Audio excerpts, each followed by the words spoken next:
Oh, Daniel, you have to check out this new trick, okay? Here it is. Oh, it's a trick. And we are going to get so many views on our channel from doing this. Come on, check it out. Tevis, we've already talked about this, okay?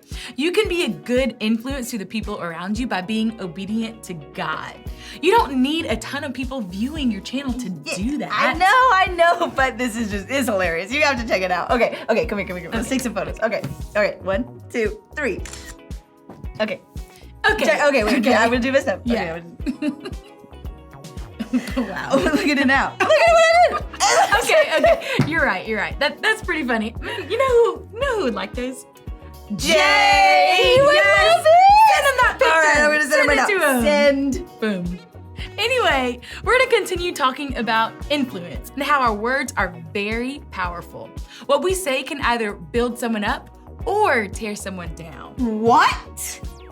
Are you serious? Jay just said that these were not funny. Really? Are you sure? Yeah, because I sent them to Najee and Alexis and they thought they were hilarious. But look what Jay said. Oh, he said you look weird. Yeah, exactly. He didn't say I was funny. He said I looked weird. That's not cool at all. You know what? I'm gonna call him right now and I'm gonna tell him that he looks weird. That'll. Oh, well. And I'm gonna give him a piece of my mind. Ooh, Oh, whoa. Tev, that might really hurt Jay's feelings. I do not care. He hurt my feelings. Tevis, that's what I was just about to talk about on the show. Our words are powerful and what we say can influence others. If you say something mean to Jay, it could hurt his feelings, or worse, it could hurt your friendship. But if you said something nice, it could strengthen your friendship. Why don't you just call him up, talk to him? I'm sure he didn't mean to call your photos unfunny. That's exactly why our main point today is my words influence others. Well, all right. You know what? I'll think about it. So let me turn it over to you. Think about a time when someone's words have influenced you, whether good or bad. Has anybody ever said anything to you that really affected you? And how did that make you feel?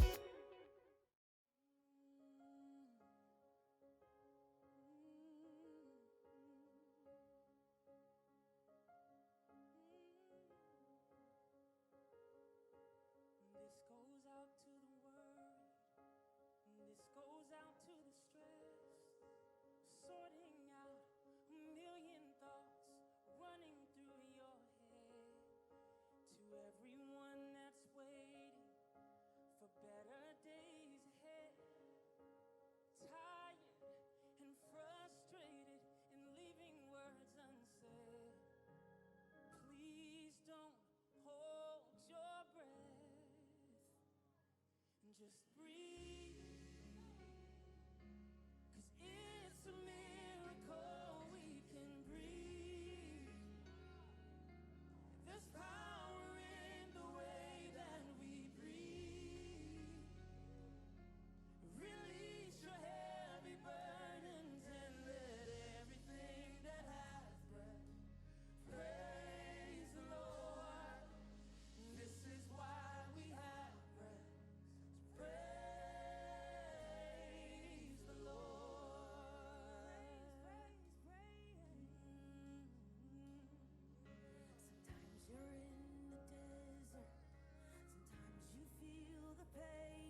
Hey everyone, our words are really powerful. We can do some incredible things with them. Really good things and also some kind of bad things. Like this. With our words, we can build people up, like Stack of Cups. But with our words, we can also do some pretty bad things like tear people down. In the Bible, in Proverbs 12:18, it says this: "Thoughtless words cut like a sword, but the tongue of wise people brings healing." In other words, be careful with your words. Here, let's take this bowl of water, for example. This represents a person. And this food coloring, this can represent your words. So, sometimes we can be very negative with our words. We can say bad things even if we don't mean it. Well, the thing is, our words can be very hurtful and influence people in a negative way. So, how many negative words does it take to influence someone's life in a bad way? Oh boy. Whoa. See, one drop, one word, and you can see that it instantly starts to spread. And if I was to stir this around a bit, look how it totally changes the color of the water. But what happens when you continue to speak negative words in someone's life? Over and over and over and over again. See how it gets worse? It gets more and more colored and blue? Well, that's kind of like our words, right? The problem is, words are just like this food coloring. We can't take them back once they're said. We can't put the drops back in the bottle. Maybe you have apologized. Maybe you said you're sorry, but the problem is, you can't take those words back. They're still there. This is why it's so important to choose your words wisely, to speak positive, encouraging words into each other's lives, because you have influence with your words. Your words have the power to tear people down or to build people up.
glad you're here. Today we have a special challenge time for you, and we are outside filming it. Outside. Can you tell us why we're outside? Yes, I'm so glad you asked. But before I tell you, Okay.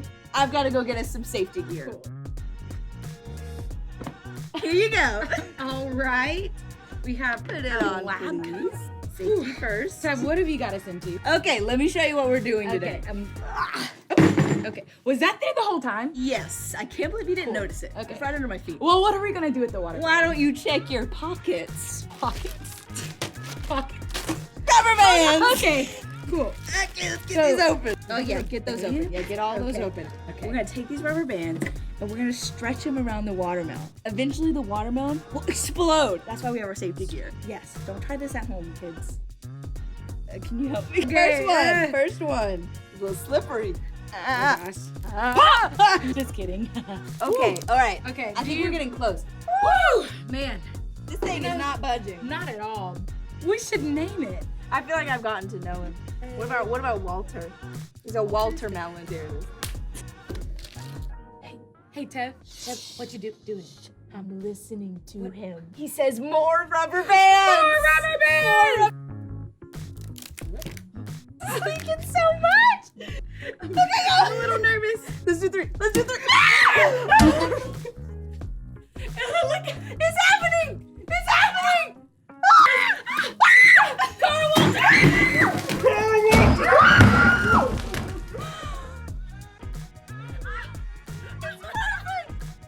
Man, you work it. Well, I think this was our most successful challenge time yet. Definitely the most delicious. Oh. Well, we'll see you next week. Bye. Slapstick Theater. Esther's Request to the King. This is Esther, who was a Jewish orphan who lived in Persia during the reign of King Xerxes. Esther was adopted by her relative, Mordecai, who worked in the palace of the king. Once, Mordecai had even saved the king's life. Esther became the queen of Persia, but no one knew she was a Jew because Mordecai told her to keep it a secret. This is Haman, who is the second most powerful man in Persia. Haman hated Mordecai because Mordecai wouldn't bow down to him. So Haman convinced King Xerxes to make a decree to kill all Mordecai's people, the Jews. When Mordecai learned about this, he was very upset, as were all the Jews in Persia. When Queen Esther's servants came and told her about how upset Mordecai was, she sent one of her servants, Hatak, to go to Mordecai and find out what was troubling him. So Hatak went out to Mordecai, and Mordecai told him of the plan to kill God's people. Mordecai said that he wanted Esther to go to the king to ask for him to save the Jews. Esther knew that anyone who went to the king without being called could be put to death. But Mordecai reminded Esther that she may have been made queen for such a time as this. So Esther asked for the Jews to pray for her and fast for 3 days. Then Esther put on her royal robes and went before the king. When the king saw Esther, he was happy to see her and asked, "What do you want, Queen Esther? I will give it to you, even if it's half the kingdom." So Esther asked the king if he and Haman would come to a banquet that she had prepared for them, and the king agreed. Esther held a banquet and then asked the king and Haman to come to a second banquet the next night. That night, the king was reminded of how Mordecai had once saved his life. King Xerxes decided that he must honor Mordecai and that Haman would help. Then, at the second banquet, Esther told the king about the plot against her people. The king was angry and asked, "Who would do such a thing?" Esther said it was Haman, and the king ordered Haman to be killed on that very night. But the decree to kill all the Jews was still in place, and the Jews were still in danger. So Mordecai asked the king to issue a new decree so that the Jews could defend themselves. The king did, and the Jews defeated all their enemies. God's people were saved and celebrated their great victory.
Good news, I just got off the phone with Jay and I took your advice and I didn't say anything mean. Man, that's great. I'm so proud of you. What did he say? Well, he wasn't trying to be rude when he said I looked weird. He actually really liked the pictures. See, I told you.